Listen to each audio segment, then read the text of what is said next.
¿Qué tal? Bienvenidos, bienvenidas. Aquí estamos en una nueva edición de Chat Político en el 30 de la TDA. Estamos para compartir hoy dos temas importantísimos como son lo económico y también vamos a estar hablando de pobreza. Pero en lo económico nos vamos a meter en particular con la distribución de la riqueza, un tema del cual se habla bastante, algunos lo mencionan como más en profundidad o al menos lo reclaman, pero parece que a la hora de concretar alguna definición todavía estamos con algunos kilómetros de distancia, vamos a decirlo así. Vamos a hablar obviamente con un economista sobre este tema para justamente hablar cuál es el panorama que se vive en la Argentina, porque de hecho hay números recientes que indican que el 10% de la población del mundo concentra más del 50% de la riqueza del mundo. Entonces uno ahí entiende cuáles son estas desigualdades que se han profundizado y mucho, y sobre todo debemos decirlo que el factor pandemia jode por ahí volver a hablar de la pandemia, ¿no? Pero hay que decir que a partir de la pandemia las consecuencias hasta hoy se siguen lamentablemente padeciendo. Bueno, cuando se habla de eso, habla de que esas diferencias o esa brecha que existe en la inequidad, en la distribución de la riqueza o la mala distribución de la riqueza, se profundizó con la pandemia, durante la pandemia, y las consecuencias siguieron después de la pandemia. Vamos a estar hablando de eso y sobre todo qué pasa en la República Argentina, ¿no? En qué avanza o no el gobierno, si también el sector privado tiene responsabilidad y cuánto de esto, si hay señales de que hay una mejora en la distribución de la riqueza. De eso vamos a estar hablando y si obviamente podemos de alguna manera meter otro tema económico, lo vamos a tratar de hacer porque el tiempo nos corre, ustedes lo saben, en la televisión. Y también vamos a hablar de pobreza, de cómo se entiende la pobreza aquí en la provincia de Mendoza con cifras, porque es una cifra elevada de acuerdo a los últimos datos oficiales del INDEC, que además, hay que decirlo, cada vez que se mide la pobreza se tienen distintos parámetros. En más de una oportunidad hemos hablado de que muchos ya hablan de una pobreza estructural y tiene que ver con la falta no solamente de los ingresos en materia económica, el ingreso del dinero por mes del grupo familiar, sino también de las condiciones en las que se vive, si se tienen servicios o no, si se accede a la educación o no, si se accede a un buen trabajo, si se tiene una vivienda, cómo es esa vivienda, bueno, en el lugar donde se vive, si de pronto el transporte está cerca, ingresa al barrio, bueno, todos esos son factores que determinan la pobreza y que sin duda son determinantes a la hora de marcarnos cómo vivimos, ¿no? Con cifras en Mendoza y en el país muy elevadas. También vamos a preguntarle a nuestra invitada de hoy, que es una trabajadora social y que obviamente conoce del tema, ¿cuál es el rol de los programas sociales, los programas de las políticas sociales que lleva el gobierno adelante a la hora de hablar de pobreza y cómo impacta, ¿no? en esos números y en esas cifras aquí en la provincia de Mendoza? De todo esto vamos a estar hablando en el programa de hoy, y antes de ir a la pausa, para ya comenzar de lleno a desarrollar los temas, yo voy a hacerles una invitación porque se viene finalmente el estreno de un documental en el cual la gente de la Universidad Nacional de Cuyo, de Señalú, viene trabajando desde hace tiempo. El año pasado fue la expedición de la gente de Señalú, los científicos e investigadores que viajaron hasta la Patagonia para finalmente llevar adelante Patagonia Austral Terra Incógnita, que es un documental que muestra el trabajo en conjunto de la gente que vive ahí, de los pobladores de estos lugares donde visitaron y pasaron algunos días los científicos y el equipo de Señalú, y por supuesto los guardaparques de El Chaltén y El Calafate, con el testimonio de varios en primera persona. Esto se va a estrenar en unos días, 27 de abril. 21:30 va a haber un especial, un programa con entrevistas, ¿sí? Mostrando todo lo que significó este trabajo. Y a las 22 se viene el estreno de Patagonia Austral Terra Incógnita, jueves 27 de abril, 10 de la noche. Esto va a ser, por supuesto, transmitido y en estreno absoluto de Señalú. Así es que la invitación está hecha. Nosotros nos vamos a ir a una pausa, vayan agendando ese 27 de abril. Nosotros nos preparamos y ya venimos con las invitadas de hoy. Estamos en Chat Político.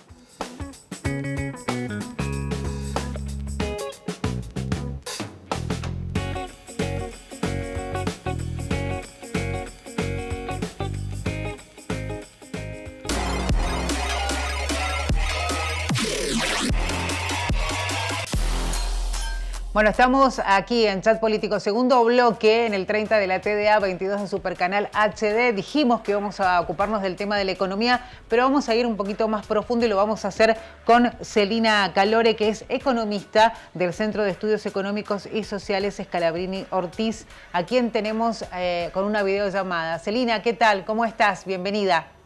¿Qué tal? ¿Cómo están ustedes? Muchas gracias.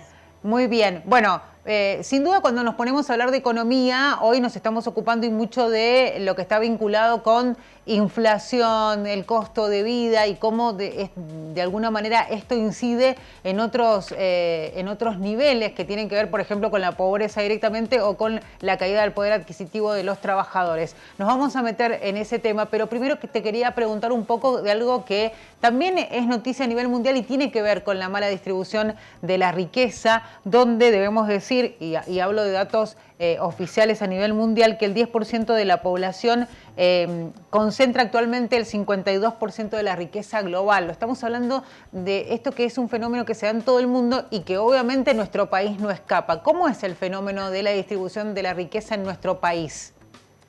Bueno, bien como vos mencionabas, la cuestión de la concentración de la riqueza en unas pocas manos es un fenómeno global y que se da, por supuesto, producto del sistema que tenemos, ¿no? Del sistema capitalista, que lo que hace es concentrar en pocas manos la riqueza.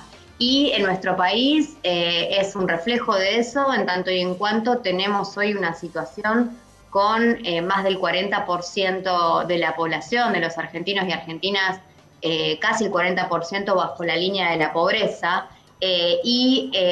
Entonces ahí nos preguntamos, ¿no? En un país con las riquezas naturales como Argentina, ¿cómo puede ser que tengamos este nivel de población que no puede llegar a satisfacer sus necesidades básicas en general, digamos, alimentarias, pero también en general de otras necesidades que son básicas como los servicios, el acceso a los servicios, a la vestimenta, al transporte, a la educación, a la salud, y eso es un poco lo que se refleja cuando tenemos niveles de desigualdad. Niveles de desigualdad que en Argentina también llaman la atención, principalmente en estos 2 últimos años, porque es una Argentina que se estuvo recuperando de la crisis, de la fuerte crisis o agudización de la crisis que ya traíamos de la pandemia, y luego vino una interesante recuperación, ¿no? Con crecimiento del empleo, y allí es donde se pone un poco el foco, ¿no? Donde un país que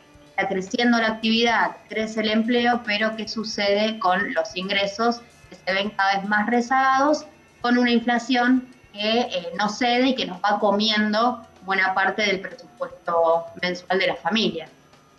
Celina, ¿cuál es el mayor inconveniente que enfrenta el gobierno argentino, ya sea este o pensemos un poquito más allá de este 2023 y ya pensemos en el próximo año, el gobierno que vendrá en cuanto a empezar a esa brecha que existe en el caso de la distribución de la riqueza se vaya achicando levemente? Porque incluso muchos, sobre todo las organizaciones sociales, hablan de esa distribución de la riqueza y a veces diera la sensación de que es una mala palabra, un mal término, ¿no? ¿Por qué se resiste mucho a hablar de ese tema y por qué los gobiernos por ahí se resisten a hablar de eso? Bueno, yo creo que el principal desafío que tiene este gobierno, los gobiernos que antecedieron y en general una cuestión estructural de nuestro país es la cuestión de la falta de dólares. ¿Y por qué la traigo acá y la pongo también con la cuestión de la distribución? Porque la falta de dólares en Argentina, que es un problema estructural, histórico y que este año se profundizó por la cuestión de la sequía, pero que parece ser que nos va a acompañar en los años siguientes, es un poco lo que nos va marcando, ¿no? Las limitaciones a la hora de el crecimiento del país. Limitaciones en términos de poder importar los insumos necesarios para la producción, que son los que luego nos permiten aumentar la actividad económica, con ella el empleo y con ella el resto de las variables de la economía. Entonces, la cuestión de la restricción externa es fundamental a la hora de pensar el desarrollo del país, pero no solo pensando en qué, rubros de actividad pueden aumentar las exportaciones, sino más bien también pensar en que estas exportaciones es muy difícil de poder aumentarlas de un año a otro, y entonces hay que pensar qué actividades deberíamos un poco incentivar que hagan que haya un movimiento social, digamos, en términos económicos, donde se genere mano de obra, pero que no requieran divisas y que eso nos ponga una restricción más fuerte a la economía, al crecimiento económico. Pero también tenemos que tener en cuenta que tenemos lecciones que vamos aprendiendo, ¿no? Claro. El crecimiento económico por sí solo no genera distribución. Y eso es lo que estuvimos viendo en estos últimos años. A pesar de cierta recuperación en la actividad económica, no es cierto que eso derrame luego al resto de la población. Y si derrama, la verdad es que es muy poco y que no llega a las mayorías. Entonces acá necesitamos de audacia, de políticas económicas que puedan reflejar un poco más una distribución más equitativa entre los que menos tienen. Principalmente hay que pensar en atender la cuestión inflacionaria, sí, que es lo urgente, porque con una variación del precio de 100% interanual es muy difícil pensar en distribución y es muy difícil pensar también en crecimiento, ¿no? Genuino. Celina, y ahí se me ocurre pensar en el sector privado. ¿Cuál es el rol? Porque mucho se habla de la distribución de la riqueza y siempre se apunta a, lo acabamos de hacer incluso, ¿no? Al gobierno o a los gobiernos, ya sea de Argentina o de otros países, cuando se plantea el tema. Pero también me imagino que el rol del sector privado es sumamente importante y fundamental, porque también tiene que ver con decisiones, ¿no? ¿Cuál es el rol que tiene en Argentina y qué pasa en otras partes del mundo? ¿Son más conscientes, trabajan mucho más con este tema? Bueno, yo creo que acá se cruzan varias cuestiones. En primer lugar, hay que tener en cuenta que, por supuesto, el sector privado tiene injerencia y tiene responsabilidad sobre lo que sucede. Te pongo un ejemplo, se relanza el previaje 4, sí, ¿no? Y que estamos viendo que los pasajes, por ejemplo, o el sector del turismo está prácticamente duplicando los precios de un momento a otro, cuando sí, sabemos que es un beneficio que te devuelve la mitad al consumidor y que tiene el fin de generar una rueda también en una actividad que fue muy golpeada como la del turismo interno. Entonces hay ciertos, digamos, responsabilidades del sector privado, pero creo que también en este contexto de alta volatilidad, ¿no?, de los precios y de inflación, donde tenemos una inercia inflacionaria. Nosotros desde el CESO remarcamos siempre el concepto de inercia inflacionaria, que creemos que es hoy la principal motivación o exacerbación de la variación de precios, ¿no? Pensamos en adecuar nuestros precios futuros según la inflación pasada, y eso nos va subiendo cada vez más en un piso más alto inflacionario, del cual, por supuesto, es cada vez más difícil descender. Pero ahí tiene que haber una fuerte convicción y un fuerte consenso desde el Estado con todos los actores de la economía para romper esa inercia, ¿no? Y también allí, por supuesto, que tienen que ingresar la cuestión de los acuerdos de precios que hay que cumplir. También hay una cuestión de la responsabilidad de la especulación que se hace desde algunos sectores, los fijadores de precios, pero es cierto que la cuestión de la concentración económica y la fijación de precios es algo que siempre estuvo presente en la economía y que no podemos hoy responsabilizar al 100% a estos sectores cuando tenemos en realidad una inercia que es necesaria cortar, y que ahí tiene que haber responsabilidad de todos los actores de la economía y no solamente de un sector o de algunos pocos empresarios, ¿no? Que por supuesto tienen injerencia, pero que digamos, no podemos atribuirle el 100% de la cuestión. Celina, ayer estaba mirando algo de información vinculada en cómo por ahí las organizaciones sociales o incluso los referentes de las centrales sindicales van marcando su postura en relación a la distribución de la riqueza, y Hugo Yasky, que es uno de los referentes también de la CTA y además es diputado nacional, decía que básicamente la distribución de la riqueza no significa nada más que mejorar el salario, que obviamente va mucho más allá. Ellos lo tienen sumamente claro, el tema es el resto, volvemos a lo mismo, gobierno y sector privado, que es el que genera el empleo y el que tiene a cargo esos empleos, ¿no? Sí, totalmente. Acá lo que viene sucediendo en los últimos 2 años al menos es un sector de los trabajadores organizados que tienen, digamos, que están en la formalidad, que vienen peleando, ¿no?, mes a mes, trimestre tras trimestre o año tras año el salario, y que más o menos han alcanzado a través de estas negociaciones colectivas muy valiosas, poder empatarle a la inflación, punto más, punto menos. Cuando vemos lo que sucedió en los últimos 3 años, vemos que estamos al nivel de salario del año 2019. El tema es que en el año 2019 ya habíamos tenido una fuerte caída del salario, una pérdida del poder adquisitivo de los trabajadores y trabajadoras, que parece ser no está sobre la mesa para poder recuperarlo. Es allí donde necesitamos políticas de redistribución con mayor énfasis, ¿no? Porque solamente con la negociación paritaria, cuando tenemos una inflación del 100%, es muy difícil poder pensar en recuperar lo que ya perdimos años anteriores. Y después todo lo que tiene que ver con el sector informal, que no tiene este mecanismo de negociación y que siempre corre detrás, ¿no? Detrás de lo que sucede con los sectores formales, las paritarias que se dan en sus ramas de actividad, pero que no tiene los mismos derechos ni las mismas herramientas para poder ir a pelear salario. Ahí tiene que estar el Estado aumentando el salario mínimo vital y móvil, ahí tiene que estar el Estado con transferencia de ingresos, como la tarjeta alimentar es uno de los mecanismos.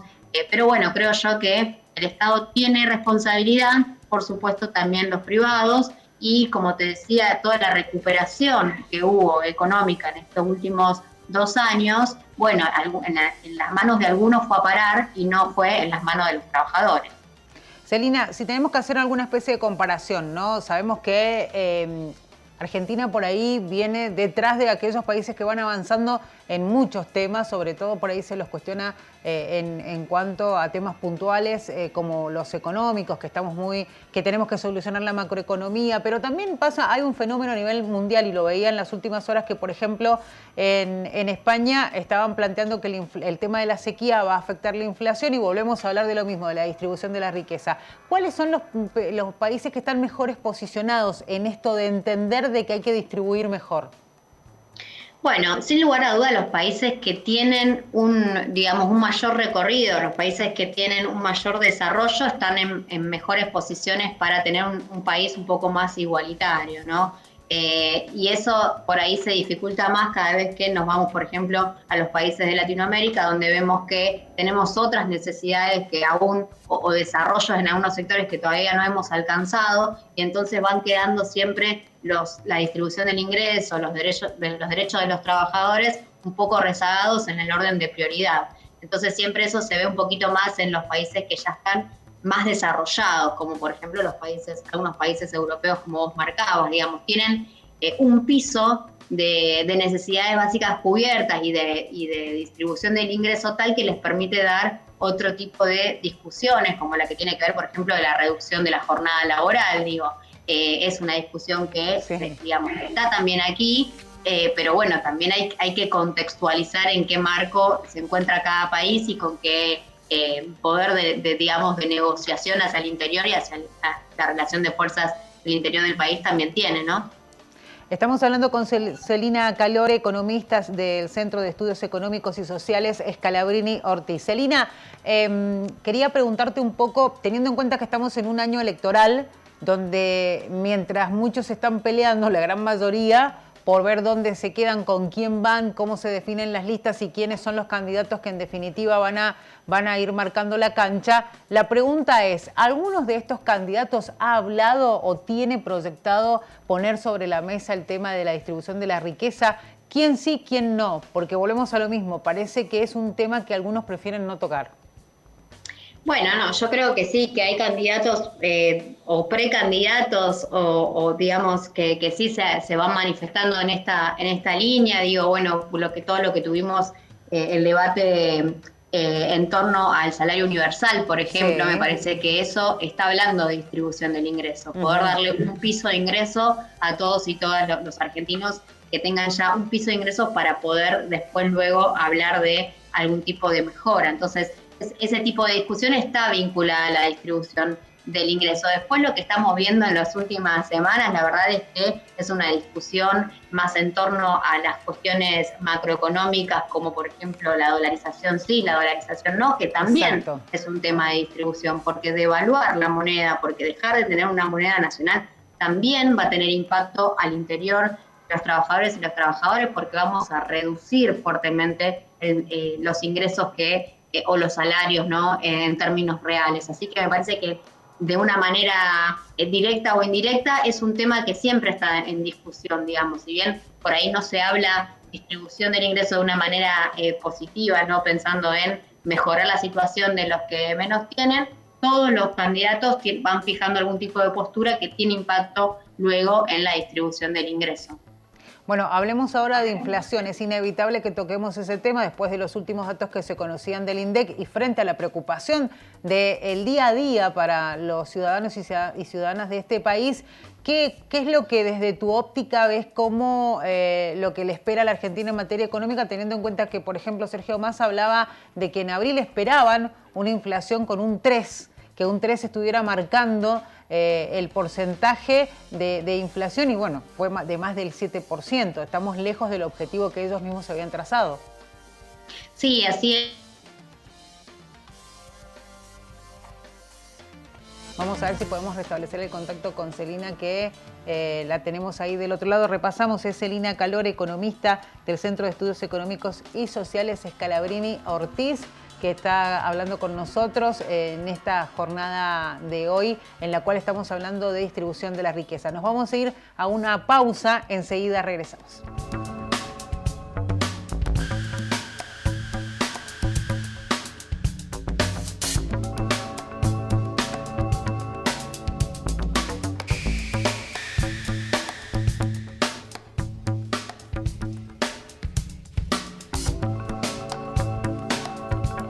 Bueno, seguimos aquí en Chat Político con Celina Calore, economista, a quien le habíamos preguntado el tema de lo que se viene para este 2023 en relación a la inflación para el gobierno de Alberto Fernández. Bueno, Celina, sabemos que estás apurada, contéstanos brevemente cuál es tu opinión en relación a este tema. Bueno, que luego del indicador del 7,7 para el mes de marzo, la verdad es que sigue siendo el principal desafío del gobierno, pero personalmente yo veo que haya una política inflacionaria planteada del gobierno para atender la cuestión de los precios y difícilmente veo que se pueda acelerar a nivel de 60% como esperaba el gobierno. Y lo digo en cuanto tenemos un acuerdo con el FMI contraído, firmado y ratificado, en el cual, hay ciertas condiciones que también hacen que, y de manera indirecta, los precios no ceden, la inflación, ¿no? La inercia inflacionaria.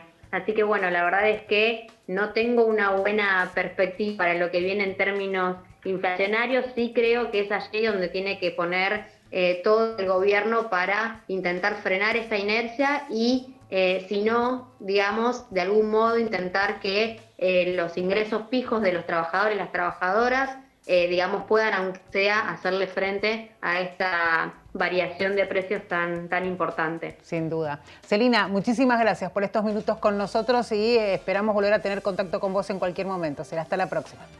Gracias a ustedes. Hasta luego.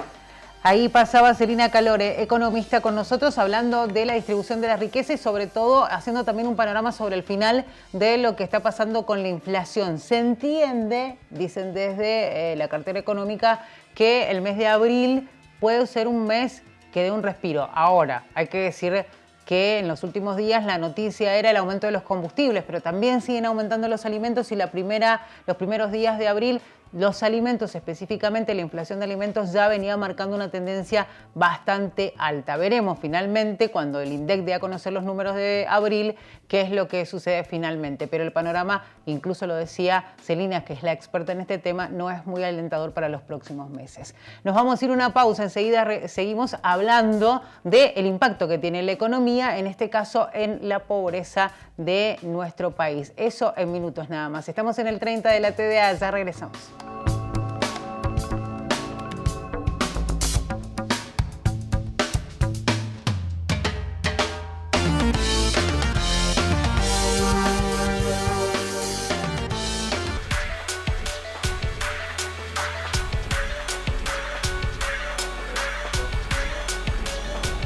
Bueno, estamos de vuelta aquí en Chat Político en el 30 de la TDA. Recuerden que estamos en las redes, sí, que nos pueden buscar en Instagram, también en Twitter, en Facebook, nos buscan como Señal U, también la otra opción es Unidiversidad. Y recuerden también que en www.unidiversidad.com.ar van a encontrarse con información, con entrevistas y con el repaso de los temas destacados e importantes. Vamos a repasar algo que va a suceder en los próximos días y para nosotros es una hermosa invitación que queremos compartir con ustedes porque se viene el estreno de Patagonia Austral Terra Incógnita y estamos viendo algunas imágenes. Señal U está presentando este documental que muestra el trabajo en conjunto de pobladores y guardaparques con científicos, la comunidad del Chaltén y el Calafate en primera persona. Son 8 testimonios imperdibles que describen la vida diaria de estas poblaciones cercanas al campo de hielo sur. Naturaleza salvaje y paisajes, ahí los ven ustedes, increíbles, son el marco de historias entrañables en la frontera sur de nuestro país. Es un programa especial, va a haber un programa especial, un making of. Esto va a ser el jueves 27, 21 a 30 horas y después, a continuación, estará el estreno de Patagonia Austral Terra Incógnita, jueves 27, entonces 22 horas. Están todos invitados, el equipo de Señal U con científicos de la universidad, investigadores de la Universidad Nacional de Cuyo, fueron en una expedición a hacer específicamente este trabajo para poder elaborar este documental realmente muy, pero muy interesante. Por Señal U, el canal de la Universidad Nacional de Cuyo, entonces anoten jueves 27 de abril a las 10 de la noche. Bueno, seguimos hablando, ya lo habíamos anticipado, nos vamos a ocupar del tema pobreza en nuestra provincia. Nosotros, bueno, vamos conociendo los informes los números que da el INDEC e incluso los datos que da a conocer también la UCA en relación a la pobreza. En más de una oportunidad se ha hablado de pobreza estructural y cómo por ahí resulta curioso saber cómo se mide. Pero bueno, qué mejor que saber sobre el trabajo que lleva adelante la gente que de pronto se encuentra con esta realidad a diario. Vamos a hablar con Noelia Montero, que es trabajadora social y es docente de la Facultad de Ciencias Políticas y Sociales, si no me equivoco y tengo buena memoria. Aquí está con nosotros. La hemos invitado para hablar un poco de cómo se trabaja en la provincia de Mendoza, o al menos cómo lo hace ella. Noelia, ¿cómo estás? Buenas tardes, ¿cómo están? Muy Muchas bien. gracias por la invitación. Bueno, gracias por venir a hablar un poquito de este tema que sin duda es un tema duro, ¿no? El tema de seguir hablando de pobreza.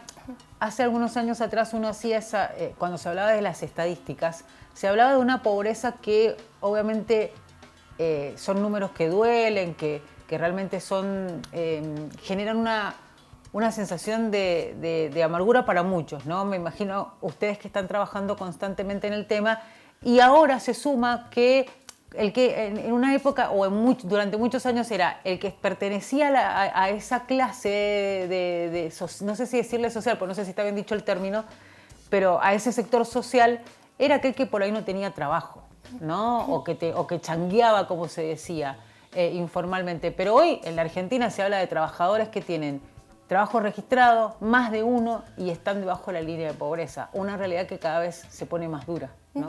Sí, tal cual.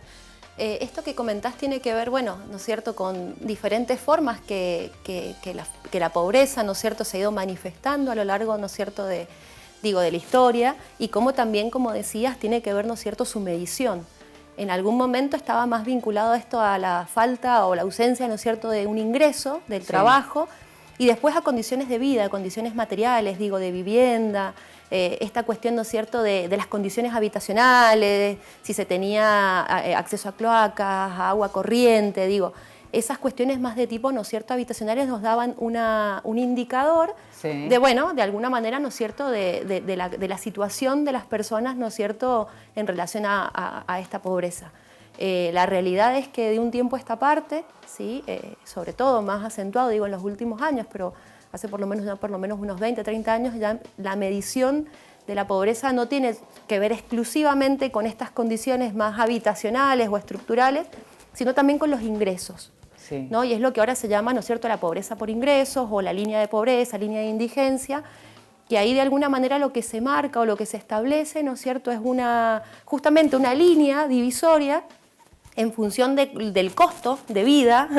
En algunos casos, por ejemplo, en la línea concretamente de indigencia incluye solo alimentos, o sea, la canasta básica alimentaria, Ya concretamente, si hablamos de línea de pobreza, estamos hablando de canasta básica alimentaria, pero sumado también a ciertos servicios, ¿no? Sí. Entre los cuales igual no figura el alquiler, que es un dato Y importante. además eso sí te empobrece mucho más. En la actualidad, claro, Sí. y ahí vamos viendo como estos factores, ¿no? Como más de la coyuntura que también hacen, ¿no? En eso está bueno como pensar que la pobreza no tiene que ver, cuando hablamos, como decís vos, ¿no es cierto?, de cifras, pero estamos hablando de personas, estamos hablando de trayectorias de vida, o sea, y de que realmente tiene que ver con una carga dinámica también de las situaciones, que hoy en día tenemos que decir que hay personas, como decís, en situación de pobreza, aún teniendo ingresos, y a veces está teniendo más de un ingreso. Y en otro momento de la historia nunca lo hubiésemos imaginado, hasta teniendo ingresos registrados, ¿no? Porque además uno entendía que tener un trabajo te garantizaba no estar debajo de la línea de pobreza, ¿no? Vos decías, bueno, el anhelo era para alguien que tal vez estaba debajo de esa línea, decir, bueno, yo voy a conseguir un trabajo y eso me va a sacar de esa condición. Y hoy por hoy no es ninguna garantía. No, seguro, y más allá de que obviamente, digo, como sociedad argentina en general tenemos toda una valoración, ¿no?, al tema también de la formación y la educación. Digo, somos parte de una comunidad universitaria, de la universidad pública, digo, eso siempre lo defendemos y lo marcamos, ¿no?, pero también es una realidad que hoy en día, obviamente que las herramientas educativas influyen un montón, pero aún también no es condición, ¿no es cierto?, la formación para poder acceder o no a determinados tipos de trabajo que estén por encima o por debajo de la línea de pobreza o indigencia. Eso es lo que acabas de decir es muy fuerte, ¿no? Porque ya nada te garantiza mejorar tu estilo de vida, para definirlo de alguna manera. Porque, bueno, hoy por hoy estamos viendo este fenómeno que se da, tiene que ver, bueno, antes hablábamos con un economista de la inflación que no da respiro, entonces de pronto una negociación paritaria que te garantice un aumento que vos entendés tal vez no se equipare con ese porcentaje de inflación, pero que esté cerca, no te garantiza absolutamente nada. Y bueno, ahí empieza a jugar esto de la pobreza, cómo nos viene pisando los talones, ¿no? A casi todos los argentinos y argentinas. Sí, y como para no ser tampoco, si bien es crudo el dato y es cruda la realidad que vivimos, no hace falta como, digo, poner palabras bonitas ni nada por el estilo, pero es real que bueno, que está, como decís vos, esta sensación de qué más tengo que hacer o qué... creo que el punto acá un poco también es pensar que ya tampoco tiene que ver con algo individual que uno haga. También un poco tiene que ver con una discusión más de tipo colectiva, ¿no? O sea, sí. Mencionaste lo de las paritarias y bueno, no por nada hay organizaciones, digo, sindicales, gremiales atrás de eso, organizaciones colectivas. Y como decís, sí, la sensación es que hoy puede uno arreglar algo y que en 3 meses eso ya es insuficiente.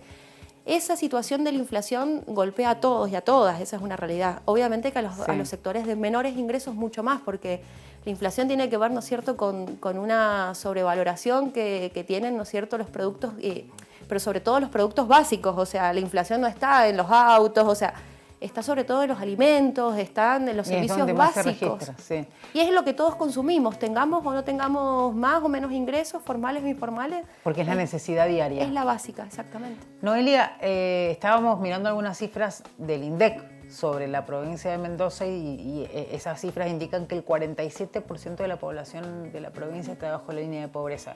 Y uno realmente se sorprende, porque vos decís, volvemos a lo mismo, son cifras, son números, pero vos lo ves y le pones rostro a eso y decís, es muchísimo, estamos hablando de casi la mitad de la población, de las personas que hoy se toman el micro conmigo, es la mitad de la gente que va arriba del micro, si lo queremos graficar de alguna manera. Es muy duro y la perspectiva no es la mejor. Ustedes que son los que trabajan en el terreno, en el campo, ¿cómo ven esa incidencia? Digo, se nota, uno le pregunta a un vecino, a un familiar y te dice, se nota más gente pobre en la calle. ¿Cómo se nota eso? Bueno, por varios factores, o sea, es real que la inflación, bueno, es como decíamos recién, es lo que come, ¿no es cierto?, el salario de todos y todas, sea registrado, sea mucho, sea poco, o sea, venga de la seguridad social, venga de una jubilación o hasta de un plan, ¿no es cierto? La realidad es que sí no alcanza. Y que hoy en día las personas, o sea, ¿en qué se nota? Y se nota en que todos y todas básicamente estamos teniendo desde más necesidad de generar ingresos, ya, ¿no es cierto?, ya casi nadie tiene un solo trabajo o hogares con un solo trabajo, ¿no? Digo, la necesidad por ahí, ¿no es cierto?, también de que, de alguna manera, si hay 2 adultos responsables o hasta más, digo, todos trabajen, todos aporten de alguna manera, ¿no? O después, ¿no es cierto?, con esto de las ventas, ¿no? Bueno, además de trabajar en una escuela, además vendo determinados productos, claro, no sé, los productos frescos, secos, no importa que sea, pero siempre, ¿no es cierto?, esta necesidad de ir generando más ingresos.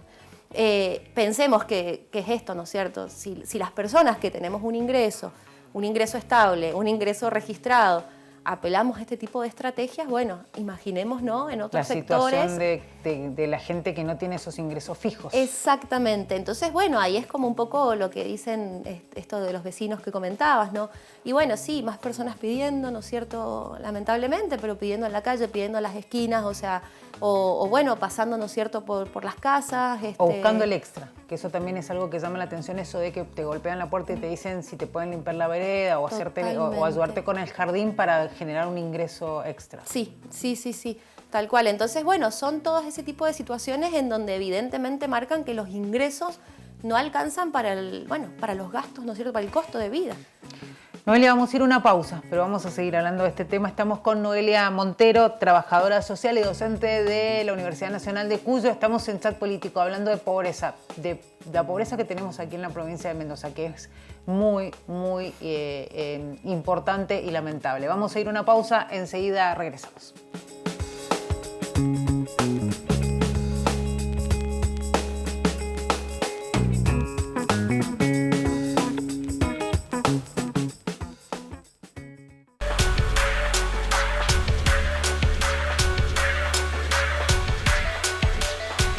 Bueno, estamos en Chat Político. Recuerden que pueden volver a ver el programa a través de YouTube. Nos buscan como Universidad, se van a encontrar con Chat Político y están todos los programas desde la temporada número 1. Estamos ya en la 7ª, así es que muy contentos de volver a estar en este 2023 con ustedes. Seguimos hablando con Noelia Montero, que es trabajadora social y docente. Estamos hablando de pobreza. Recién decíamos las cifras de la provincia de Mendoza, 47% de la población está debajo de la línea de pobreza.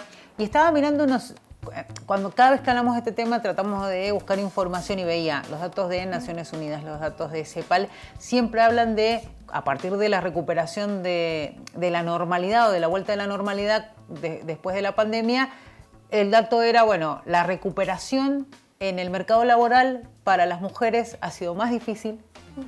El tema de la pobreza después de la pandemia siguió afectando mucho más a las mujeres. Digo, también es una cuestión hablar de género, es muy importante hablar de género y cómo afecta la pobreza sobre todo a las mujeres y a los niños y niñas, ¿no?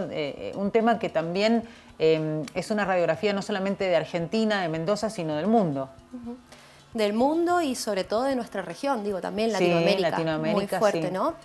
Mira, en el 2020 Amnistía Internacional hizo un informe justamente sobre el tema de la pobreza y su vinculación con el género y se llamaba justamente La pobreza tiene género, ¿no? Y planteaban esto de que para el 2020 el 70% de la población mundial, ¿sí? El 70% de las mujeres, ¿no es cierto?, de la población mundial somos pobres. O sea, imagínate, digo, esa dimensión, ¿no es cierto? Bueno, justamente este concepto viene de la feminización de la pobreza, a plantear, ¿no es cierto?, que bueno, que el impacto de la pobreza no pega de manera desigual en hombres y mujeres. Y esto tiene que ver con algo que mencionaste, que es lo del mercado laboral, o sea, sí. Nuestra inserción al mercado laboral está sumamente condicionada por las tareas de cuidado. O sea, si tenemos una sociedad que de alguna manera naturaliza que las mujeres somos las únicas encargadas de cuidar, ¿sí?, al interior de la familia, y que además también cuando trabajamos afuera de casa, generalmente lo hacemos vinculado a esos roles, que además son peores pagos, sí, o sea, o son, ¿no es cierto?, roles altamente feminizados y justamente más desvalorizados, ¿no es cierto?, en términos económicos, digo. Bueno, ¿no es cierto?, esto también nos va dando de alguna manera la pauta de que no podemos hablar de pobreza sin hablar de que hay una organización, ¿no es cierto?, de género que nos ubica en un lugar de menores remuneraciones, de menor autonomía económica, y muchas veces eso también termina llevando también a estar de alguna manera más atada a ciertas situaciones, ¿no es cierto?, de desigualdad y de violencias. Entonces, bueno, hay algo ahí que por supuesto es muy importante profundizar, y en relación a esto los niños y las niñas, Sí, que en su gran mayoría... Que también son los sectores más afectados por la pobreza y bueno, está directamente relacionado con lo que decías vos recién, que están generalmente al cuidado de la madre. Exactamente, y la pandemia... O de alguna figura femenina como una tía o una abuela también puede ser, ¿no? Exacto. Sí, no, es que si no lo hace la madre, ¿no es cierto?, desde ese rol, entre comillas, ¿no?, natural, lo hace alguna mujer de la familia o la hermana mayor, también es muy común esto, ¿no? Niñas que tienen que destinar su tiempo de recreación y hasta de estudios también al cuidado de sus hermanos. Y aún si se terceriza ese trabajo, se terceriza en una mujer. Y que bueno, que lamentablemente también muchas veces se encuentran en situación de informalidad laboral realizando ese trabajo. Entonces, bueno, es una situación, ¿no es cierto? Siempre decimos, ¿no?, que el tema de los cuidados, privatizar los cuidados, o sea, dejarlos de alguna manera, ¿no?, que recaiga naturalmente en las mujeres, o dar por sentado que se pueden tercerizar en el mercado, ¿no? O sea, y bueno, y ahí es cuando generalmente, seguramente hemos tenido amigas o conocidas, o a nosotras mismas, digo, que al momento de tener que pagar, ¿no?, los jardines o la niñera, y empezás a sacar cuentas entre cuánto destinás a cubrir tu ausencia dentro de la casa y lo que ganás, y ahí es como que la relación, ¿no es cierto?, ya, entonces, bueno, muchas mujeres dicen, no, me conviene casi que no trabajar, claro, para justamente no tener que pagar. Pero bueno, también el problema es la trayectoria laboral de esas mujeres, porque después cuando quieren ingresar al mercado de trabajo probablemente lo hacen en edades, ¿no es cierto?, bueno, en donde ya quizás, ¿no es cierto?, pasaron determinados años como los más productivos, ¿no? O con ciertas entradas y salidas que no le han permitido también, ¿no es cierto?, afianzar una trayectoria laboral o una carrera. Entonces, bueno, esas son cosas que también se van dando y que por supuesto repercuten el hecho de que los cuidados se privaticen, ¿no? O sea, tal cual. Bueno, no quería dejar de preguntarte a vos cuál es la importancia que tienen los programas de asistencia, los programas sociales que vienen desde el gobierno nacional y que, vamos a decirlo, son ayudas que se han dado en mayor o menor medida en todos los gobiernos, desde hace algunos años a esta parte. Y digo por qué, que nos digas cuál es la importancia, porque a veces para una familia son el único ingreso fijo que tienen, más allá de una changa, lo vamos a definir así, de algún extra que se pueda generar, es tal vez el ingreso fijo que están esperando que llegue la fecha para ir y cobrarla, y ni hablar del poder adquisitivo que se va perdiendo mes a mes a partir de los datos que hacíamos referencia recién de la inflación. ¿Y por qué viene esta consulta? Porque hoy estamos en campaña, en un año electoral donde muchos candidatos hablan de, livianamente dicen, lo sacaría o erradicaría esa asistencia social, con todo lo que eso significaría, ¿no? Bueno, sí, puntualmente este tipo de programas o de políticas sociales, que algunas están obviamente destinadas a la asistencia, ¿sí?, otras por ahí más a la promoción, ¿no?, como la asignación universal, que tiene que ver con algo que, bueno, que no tiene que ver puntualmente con una situación concretamente o de pobreza, sino que tiene que ver con la trayectoria de niños y niñas y adolescentes, ¿no?, hasta los 18 años, pero de alguna manera buscan, ¿no es cierto?, como garantizar derechos. Ese es el espíritu del programa o del plan social, ¿no? Si eso después pasa o no en la realidad, ahí también intervienen un montón de otros factores, ¿no? Pero me parece importante destacar lo que vos mencionaste, que en algunos casos es el único ingreso fijo. O sea, más allá, ¿no?, porque es real que, bueno, que como decís, ¿no?, que el tema de la inflación hace que si nuestros ingresos se ven mermados, ¿no?, imaginemos, ¿no?, cuando el único ingreso fijo es este plan social o la jubilación de ama de casa, que muchas veces además esto viene en reconocimiento de trabajos no pagados o trabajos desvalorizados. Entonces, realmente plantear una cuestión de sacarlo sin proponer alternativas, sin ser también de alguna manera serios en el impacto que esto tiene y lo que sostiene en la vida cotidiana de las personas, y es más un eslogan de campaña, ¿no es cierto?, que una realidad. Sí, es verdad que hay que profundizar fuertemente en las evaluaciones hacia los proyectos y los programas sociales, eso es una realidad, sobre todo porque, bueno, mencionabas, ¿no?, de que un tiempo a esta parte, pero es verdad que no tienen como color político estos programas, o sea, digo, desde los 80 en adelante, ¿no?, concretamente desde el neoliberalismo en adelante han sido un parche al cual distintas gestiones y gobiernos, ¿no es cierto?, han echado mano. El punto acá sería, si esas medidas se toman en el marco de modelos de desarrollo, inclusión, ¿no? Sí. O en modelos de recortes, de ajustes, ¿no? Porque, bueno, me parece que eso hace también un poco a la diferencia, ¿no? Creo que nadie plantea que vivir de un plan es algo deseable, o sea, digo, No. ni siquiera las mismas personas que lo cobran, y eso siempre, digo, desde los barrios, en las instituciones, las personas desean y aspiran, así como decíamos, a la carrera o a la formación, también aspiran, digo, a ese trabajo estable, que todos los meses proporcionen ingreso fijo, que proporcionen una obra social, sabiendo también, ¿no es cierto?, las dificultades de un sistema de salud que después de la pandemia también quedó muy exigido, ¿no? Entonces, bueno, es bastante liviana, ¿no es cierto?, ese tipo de afirmaciones, lo cual no quita que, bueno, que sí es real que hay que analizar las determinadas políticas también en función de una coyuntura. Tal ¿no? cual. Noelia, y digo ya para ir cerrando, vos que en este trabajo que llevas adelante, ¿cómo percibís a la provincia de Mendoza en cuanto a las políticas públicas que se aplican, no se aplican a medias? Digo, porque también es una realidad. Estamos hablando en este caso específicamente de los programas que vienen de Nación, pero ¿qué pasa en la provincia? ¿Hay alguna ayuda, algún programa de asistencia, de acompañamiento que trate de llegar a estos sectores que son vulnerables, muy vulnerables hoy?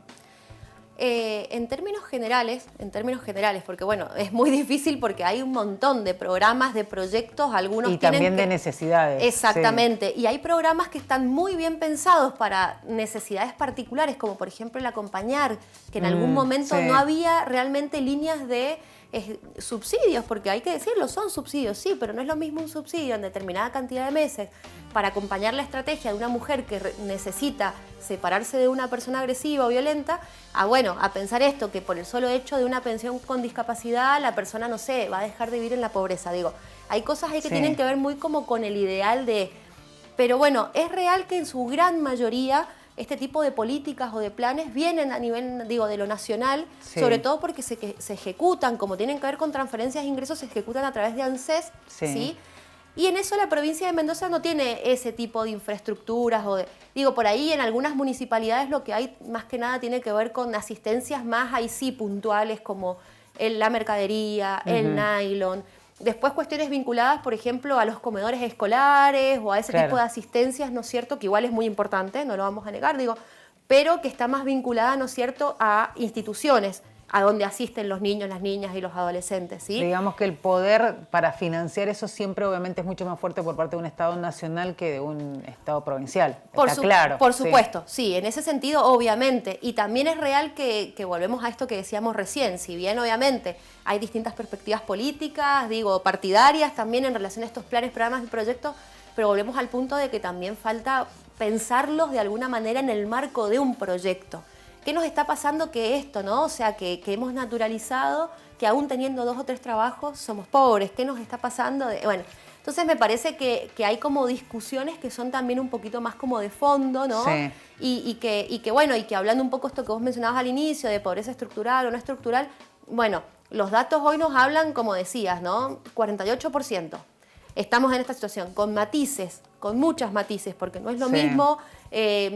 vivir en una villa o en un barrio, ¿no es cierto?, en donde, no sé, hay otro tipo de inseguridades. Y además donde por ahí no tenés los servicios básicos como el agua potable o las cloacas. O la gas. garrafa, claro. Y depender de una garrafa, imagínate en invierno, para bañarse, para cocinar. Bueno, no poder pagar el alquiler. Pero bueno, digo, desde una cuestión de medición... bueno, todos y todas esas situaciones son pobreza. Tal cual. Con diferentes características, pero evidentemente también necesitamos como complejizar también un poco las estadísticas y complejizar los números en relación a cómo se entrecruzan las situaciones de pobreza con otras discriminaciones o vulneraciones que, bueno, que van generando que ya quizás el plan no es que obviamente no alcanza, pero tampoco es que hay que sacarlo, quizás hay que pensar otros dispositivos.